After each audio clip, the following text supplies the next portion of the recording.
राम राम जी।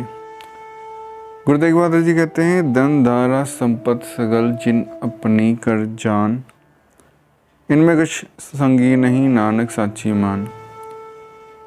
तो हम अपने हृदय में किन्हें अपना मानते हैं? सबसे पहले धन।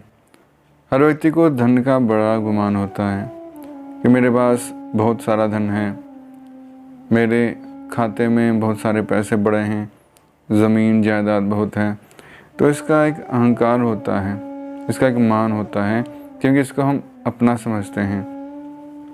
दारा, पत्नी पर भी मान होता है, मेरी पत्नी बहुत सुंदर है, मुझसे बड़ा प्रेम करती है। संपत्ति, जो सब जमीन जायदाद है संपत्ति में आ जाते हैं। सगल जिन अपनी कर मान, इन सब में व्यक्ति का मन बड़ा भ्रमता रहता है, इसे अपना मानते हैं। इनमें कुछ संगी नहीं नानक साची जान। गुरु तेग बहादुर जी कहते हैं, इनमें कुछ भी संगी नहीं है। इनके लिए तुम सारा दिन मेहनत करते हो, मशक्क़त करते हो, पूरे दिन में से 18 घंटे भी काम करते हो पैसे के लिए, दौलत के लिए, शोहरत के लिए, अपने परिवार को सुख सुविधाएं देने के लिए, लेकिन संगी नहीं है। संगी का अर्थ है कि साथी नहीं है। साथी किस लिए?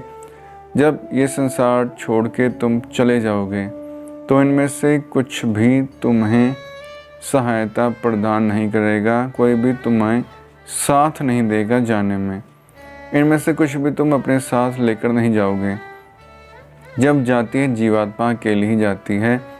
हाँ, अपने कर्मों का बोझा ज़रूर साथ में होता है। इसके कर्म जैसे भी होंगे, जो भी होंगे, वो इसके साथ ज़रूर जाएंगे।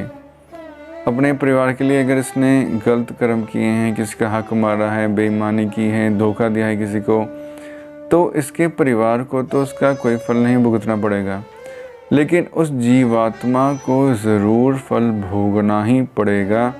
गुरबानी में आता है, भोगे बिन भागे नहीं। वो अपना फल भोगे बिना कहीं भी भाग नहीं सकता।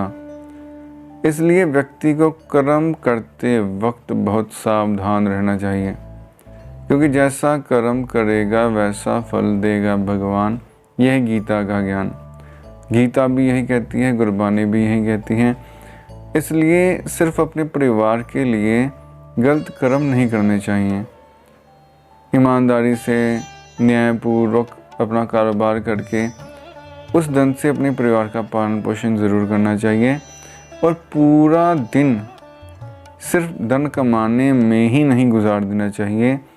10वां हिस्सा पूरे दिन का, या कम से कम 1 घंटा तो भगवान के भजन में ज़रूर लगाना ही चाहिए, क्योंकि वही तुम्हारे साथ तुम्हारी कमाई के रूप में जाएगा।